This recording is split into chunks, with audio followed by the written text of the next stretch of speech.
Hey guys, in today's video we're going to take a look at a fairly new product from Allpowers. I've reviewed some Allpowers products on the channel before, and today we're going to take a look at their new R600. This is what I would call a kind of entry-level power station. It is actually a 299 watt-hour capacity, but it is a lithium iron phosphate chemistry. We're going to get into the specs a little bit more, but the 600 part of that part number, the R600, refers to 600 watt continuous AC inverter. So it's kind of got an interesting set of specs for a unit in this particular capacity class. And we're also going to take a look at a newly upgraded portable solar panel here from Allpowers as well. This is a 100 watt solar panel. They've got some new upgrades on this. I did a review on the older model last year, and you can go check that out if you're interested. I'll put a link up there, hopefully, if I remember. But anyway, this is the new version. We're going to find out if this is a good matchup or not. And but before we get into all that, let's jump back in time and see what you get in the box. All right, let's get this thing out of the box. All right, we got one warranty packet and user guide, I'm sure. All right, for the R600 user manual. And we've got a standard computer style AC cable. That's good news. That means there's probably not a charge brick. It's integrated. That's convenient. And we've got an MC4 to XT60 connector here. So no 12 volt car charger into the box so far. Well packed.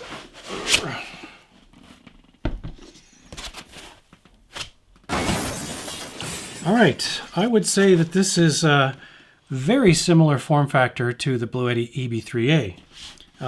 Same kind of corners, roughly the same dimensions, really the same kind of fold-down handle. And this does look like it has wireless charging on top. Let me take a quick look around here. And it does have two AC plugs on it, 3-prong. It's got two Type-Cs. They look like they're PD 100 watt. I'm assuming that's output only, but I'll confirm later if that's different.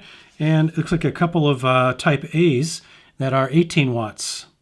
And then we've got standard 10 volt or 12 volt 10 amp car accessory socket. Oh, we've got some ports on the side. Let's just see what we got.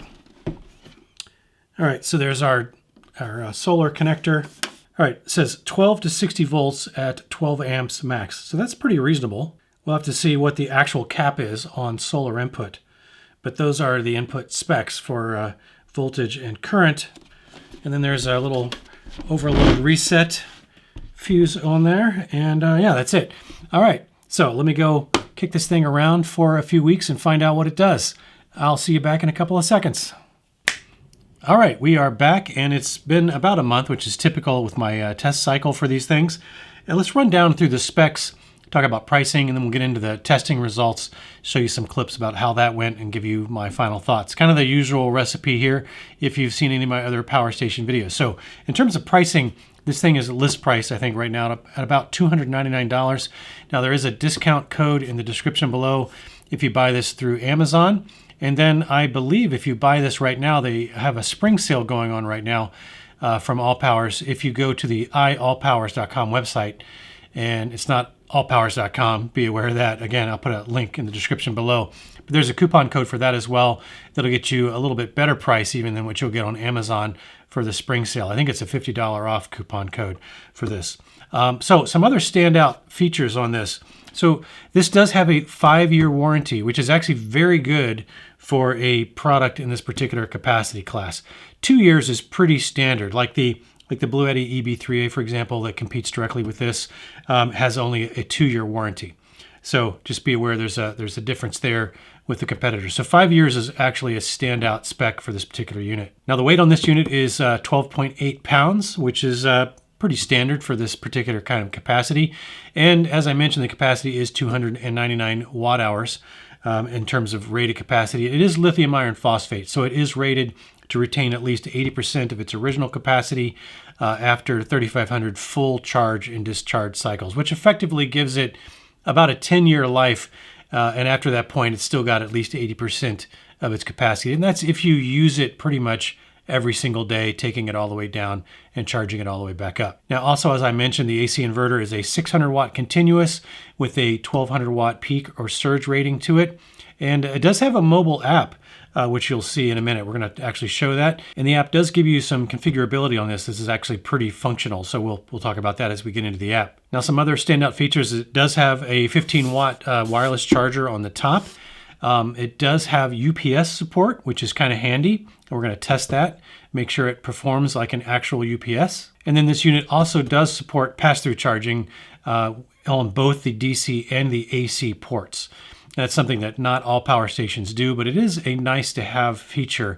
If you happen to be charging this via solar, you can run AC output on this as well as DC output to charge other things or power other devices while it itself is being charged. Now, in terms of AC charging, since we're on that topic, that is actually configurable in the app. And again, we're going to take a look at that in just a second, but just I think be aware the takeaway at this point still is that you can actually fast charge this in well under an hour in its highest capacity charge mode. Now, in terms of DC charging or solar panel charging, this is rated to take up to 300 watts of solar panel input, and the voltage range input that you should be aware of is it takes 12 volts up to 60 volts at a maximum of 12 amps. Now, in terms of the output ports on this, I think I've already talked about some of this during the unboxing, but it does have two 3-prong AC outlet plugs here.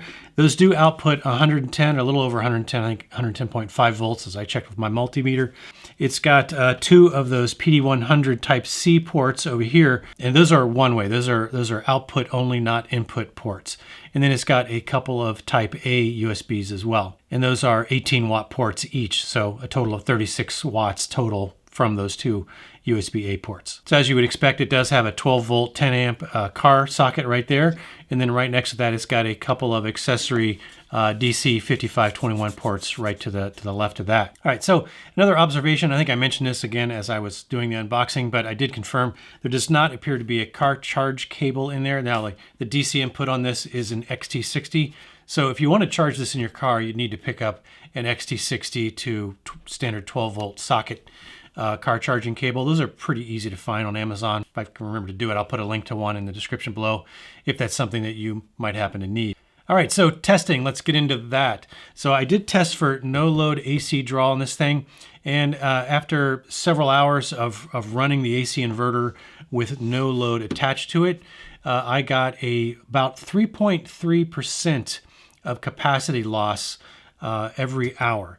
Now in the app, as you'll see, we can actually control with eco mode kind of how long the the inverter will be allowed to stay on if we don't have any load detected. Or you can turn eco mode completely off. So again, that's something we'll cover when we look at the app. But let's jump in and see how the usable capacity testing went on both the AC and the DC side. And then we'll take a look at the app, as I mentioned, and see how that works. All right, let's find out the usable capacity of this R600 through the DC ports. So let me go ahead and turn this on and enable the DC ports. Right, you can see we're at 100% and we're pulling 3.2 volts with no load. So let's go ahead and dial it up. We should be able to get 10 amps out of that. So I'm going to take it to 10 amps and we'll check back when it's done and see how many electrons we caught. All right, first DC discharge test is done.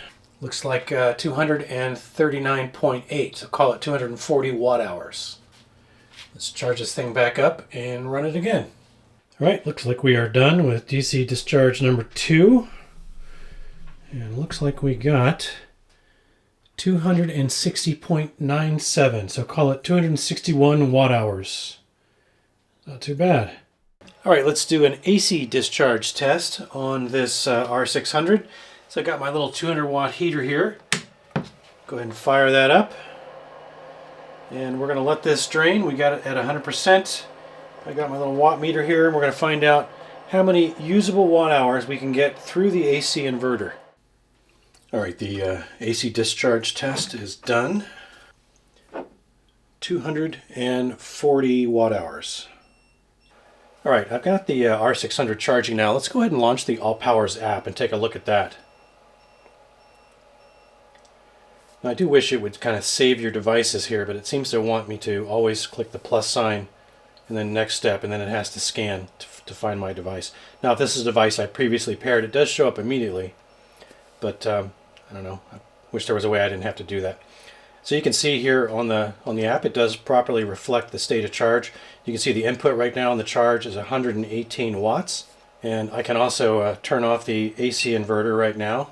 But because I'm charging, it actually uses the AC inverter. So I can turn on the DC ports, turn off the DC ports, but it won't let me turn off the AC inverter when the unit is actually charging. I can turn on the LED light. And if I had a load there, you'd be able to see what the output was as well. Now you can see, as I mentioned, that it's charging is 120 watts. You can actually edit this, clicking the little 3 dots in the upper right hand corner there. I've got some options here. Work mode is actually the charging mode. I've got it on the slowest mode, which is right there at 119 watts.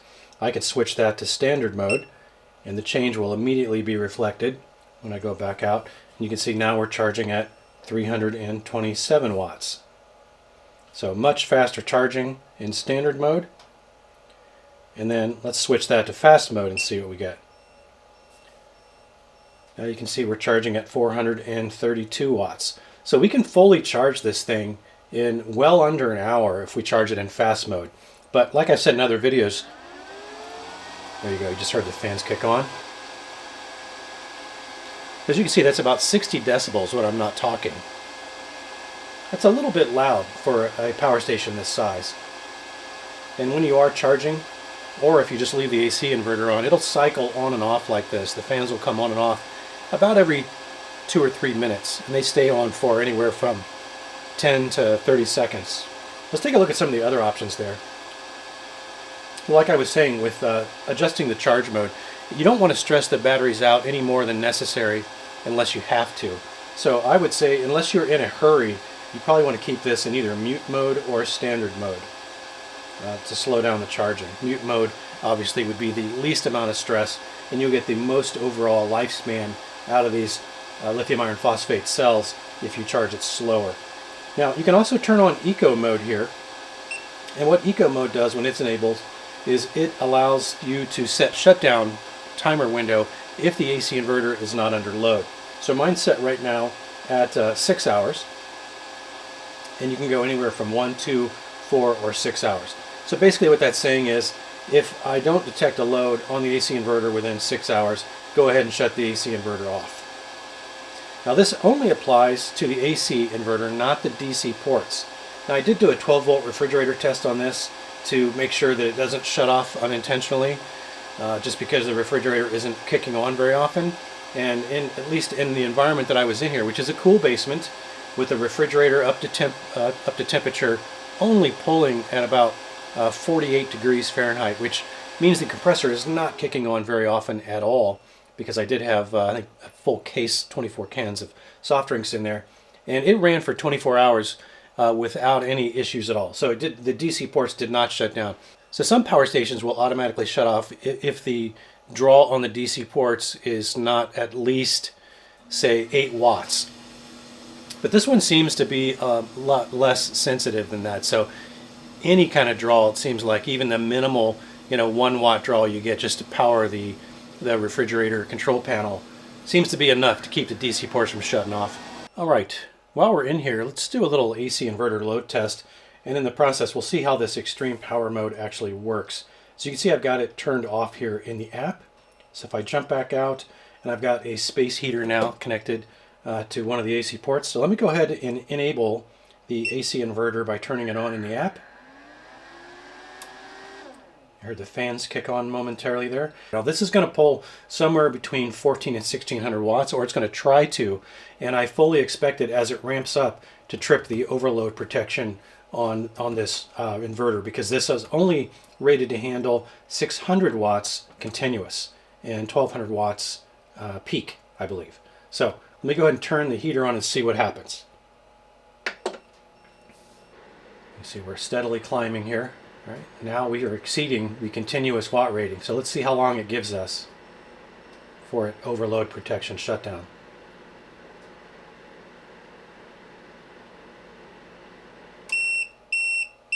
Yeah, there's the overload shutdown. So we got about, I don't know, 7 or 8 seconds out of that. So it does look like when you reset this, you have to actually power it down and back on again if you have an overload trip. All right, now let me double check my settings here. I do have extreme power mode on.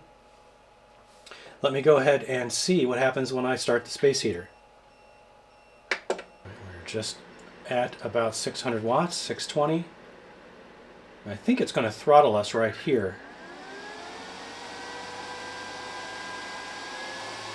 So you can hear the fans kicking on, obviously.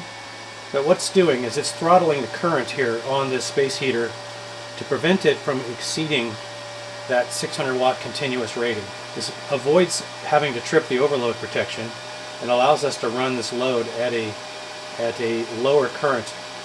So it's not going to produce as much heat as it would if it were hooked up to something with a bigger inverter, but it still is going to allow it to function. But again, keep in mind this is not appropriate for devices with complex circuitry, with things like space heaters, hair dryers, stuff like that. Simple resistive loads, that's not a problem. All right, that's how extreme power mode works. All right, so as you saw on the DC side, the first test netted us about 239 watt hours, but the second test we did a little bit better and got up to, I think, 260 watt hours, which is about 87% of rated capacity, and that's actually above average as far as DC output goes in terms of usable capacity. Now on the AC side, we were back at that 240 watt hours, which is about 80%, and I would say that's just about average in terms of usable capacity through the AC inverter. And as you saw, the Allpowers mobile app is actually quite easy to use, and it's actually surprisingly functional. All right, let's cut over and look at the solar charging testing on this. We're going to find out if that 100 watt, that newly upgraded 100 watt solar panel is enough to top this thing off in a day or less of decent sun. All right, I have got the R600 fully depleted here from the previous discharge test. We're going to do a solar charge test on it to see how well it charges via solar. Now it can take up to 300 watts of solar input. We're going to use the Allpowers updated version of their 100 watt panel. And basically what's different is that the leg design has been improved. Now this particular solar panel does output to MC4 connectors by natively, and it does come with some adapters, but not an XT60 adapter. But that's not an issue because the R600 actually does come with an MC4 to XT60 adapter. So if you're using both of these products together, should be no problem. Let's go ahead and get it set up and see if, even though we're not using the full 300 watts input on this, if we can fully recharge this thing in less than a day on a single 100 watt panel. Let's find out. All right, so I have no idea how well this is going to come out. This is pretty difficult to see, but as you might be able to see, we are getting 95 watts of solar input here from this 100 watt panel. And that's pretty darn good. So we're going to let that thing go and see if this thing will pretty much recharge itself in less than 1 day. And I say less than 1 day because it's already about 1:30 in the afternoon. So we've already lost a few hours of sun. So we'll see what we can do. Yeah, so we'll check back in a while. All right, still don't know if this is viewable or not, but we're at 54%, pulling in 84 watts, and it's been just over an hour. All right, it is about 5 o'clock in the afternoon. Still got some daylight left, but we are, you can make it out, already at 100%. So no problem at all topping this R600 off from 0 to 100% with a 100 watt solar panel. So I think this particular 100 watt solar panel from Allpowers makes a good pairing if you don't already have one, because it's one of the things I do like about Allpowers portable panels is they are quite the value option. So you might want to check that out. All right, let's test the UPS capability of the R600. I've got my sacrificial laptop here. This is my old Windows 7 laptop from many moons ago, and I have removed the battery on this. So if power is disrupted in any way, this thing will immediately shut down. So let's go ahead and simulate a power outage by pulling the power here on the side of the unit, and let's see if anything happens here on the laptop.